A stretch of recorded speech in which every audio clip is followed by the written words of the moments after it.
Se o senhor é quem diz ser, se é o Messias, por que então não se salvou?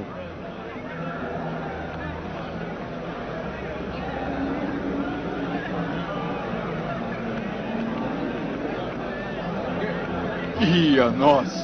Deixe ele em paz. Você não teme a Deus, mesmo quando está morrendo? Merecemos morrer. Estamos recebendo castigo por nossos crimes. Mas este não fez nada errado.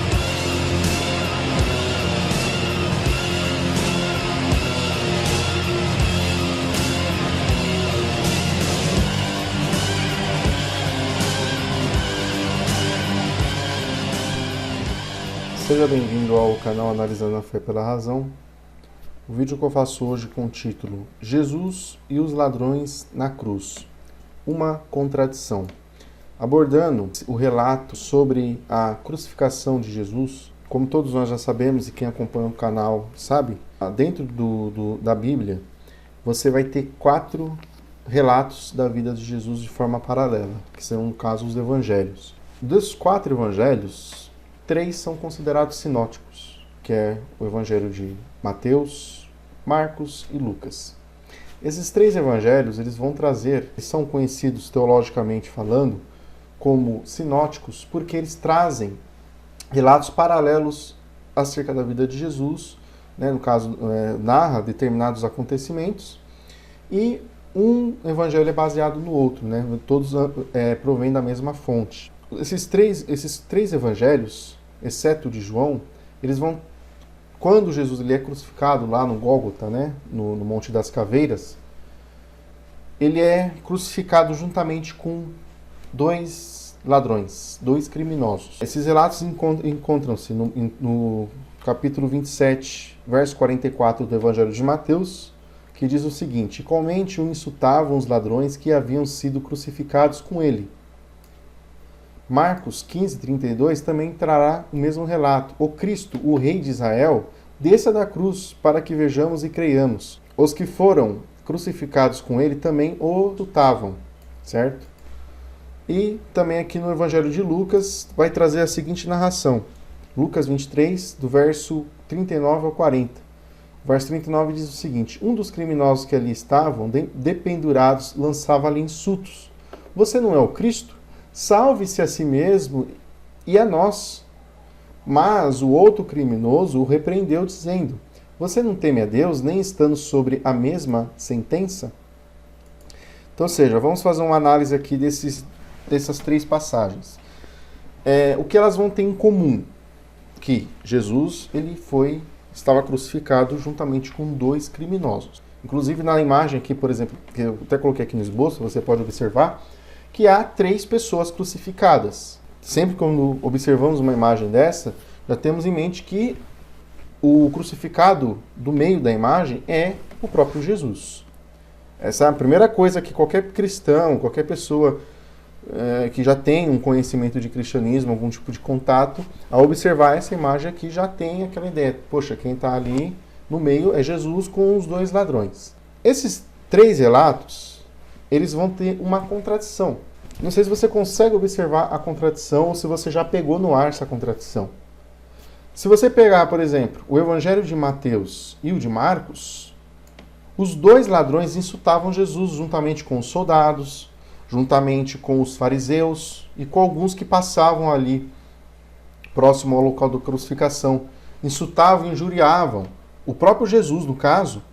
Por quê? Porque Jesus, como já foi exposto aqui diversas vezes no nosso canal, era um período messiânico, ou seja, existiam diversos candidatos ao Messias, ao Mashiach, que seria o libertador, o salvador daquele povo. Ele retiraria todo o domínio estrangeiro, que no caso naquele período eram os romanos, certo? E de quebra restauraria o reino a Israel. E era o que o povo judeu mais aguardava naquele período.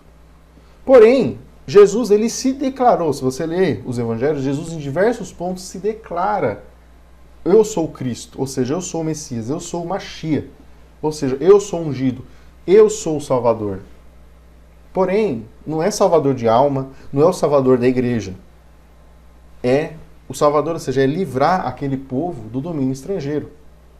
Se você pesquisar pelos judeus, que é o povo que trouxe, né, dentro dos escritos considerados sagrados, essa ideia do Messias, do Mashiach, você vai perceber o que era a ideia do Mashiach. E Jesus, ele não cumpriu isso, pelo contrário. Ele estava ali naquele momento, no momento da crucificação, ele estava ali morrendo na cruz, certo? Ele foi humilhado, uma figura totalmente humilhada, ali pendurado naquela cruz, agonizando, morrendo. E cadê o Mashiach? Ele se declarou Messias e está ali morrendo. Em nenhum local dizia, nenhuma profecia fala que o Mashiach seria crucificado. Ainda mais pelos romanos, que era o povo que estava dominando, né, o povo judeu. E aí? Então, por isso que o Evangelho de Mateus e o de Marcos, as pessoas ali, né, os soldados, alguns populares, os próprios religiosos, insultavam Jesus. Se tu és o Cristo, por que não desce dessa cruz? Salva-te a ti mesmo. Compreende? Se você ler, você vai entender o porquê insultavam a Jesus. O que acontece? No Evangelho de Mateus e de Marcos, os dois ladrões crucificados juntamente com Jesus insultavam ele. Já no Evangelho de Lucas, não. No Evangelho de Lucas, um dos criminosos, ou seja, um dos ladrões, somente um, que insultava Jesus. E o outro não. O outro repreendeu esse ladrão que insultava Jesus e ainda por cima, né, reconheceu que Jesus ele era o Messias. Quando fala, né, quando vieres em teu reino, Jesus, quando vieres em teu reino, lembra-te de mim. Você percebe que há uma contradição. E alguns religiosos, alguns apologetas, vão dizer que não há contradição nesse relato da Bíblia. E há sim, por quê? Porque o Evangelho de Mateus e de Marcos aponta veemente que os dois ladrões insultavam Jesus juntos com os demais, com os soldados, com alguns populares ali que passavam e observavam a cena da crucificação, os próprios fariseus.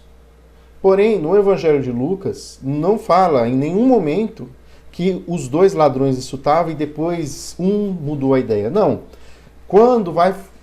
O Evangelho de Lucas não nega que Jesus estava sendo insultado. Porém, em nenhum momento o Evangelho de Lucas vai falar que os dois ladrões insultavam Jesus. Pelo contrário, somente um insulta e o outro repreende esse que insulta. Então percebe a contradição no relato? Então, ou seja, há quem vai defender, pode ser que chegue aqui nos comentários o cristão que fala, não, mas um relato complementa o outro. Desculpa, eu não concordo que complementa. É contraditório. Seria complementar se o Evangelho de Lucas falasse que os dois ladrões insultaram Jesus, mas depois um deles se arrependeu e já muda o discurso. Não, o Evangelho de Lucas não apresenta isso. Então não tem como complementar. Foi falha de tradução, enfim. Para pensar, vocês defendem a Bíblia como uma palavra de Deus, de um Deus que é perfeito. E essa palavra, se Deus é perfeito, a palavra dele, que é a Bíblia, ou as Escrituras, o Evangelho, é perfeita também. E não é. Só do fato dela ter margens para contradições, só do fato dela ter uma margem para que chegue um cético, um religioso, ou uma pessoa de uma outra religião, e aponte contradições nos textos, nas histórias relatadas dentro da Bíblia, já é o suficiente para quebrar esse conceito de palavra de Deus perfeita, infalível, inerrante e inspirada. Serve para quebrar totalmente esse conceito. Se Deus ele cuidasse verdadeiramente, se existe um Deus perfeito, que esse Deus tem uma vontade, essa vontade dele é revelada por intermédio de escritos sagrados. Ele faria com que esses escritos sagrados tivessem chegado desde o início do mundo, desde a formação das coisas. E que todos os seres humanos que viessem a nascer, crescer, viver, tivesse contato com essa palavra dele. Essa palavra seria uniforme em todos os períodos e tempos, sem uma permissão ou margem para adulteração, interpolação, enfim, qualquer tipo de dano à mensagem, ao teor da mensagem dessa palavra. Por isso que aqui eu aponto a contradição e o motivo da qual eu não creio. Se você gostou do vídeo, achou interessante o conteúdo, deixa o seu like, inscreva-se no canal. E se você também não concorda, ou achou legal, ou tem alguma crítica, alguma sugestão, os comentários do canal estão abertos. Agradeço aí a paciência por ter assistido o vídeo. Muito obrigado, um forte abraço. Paz.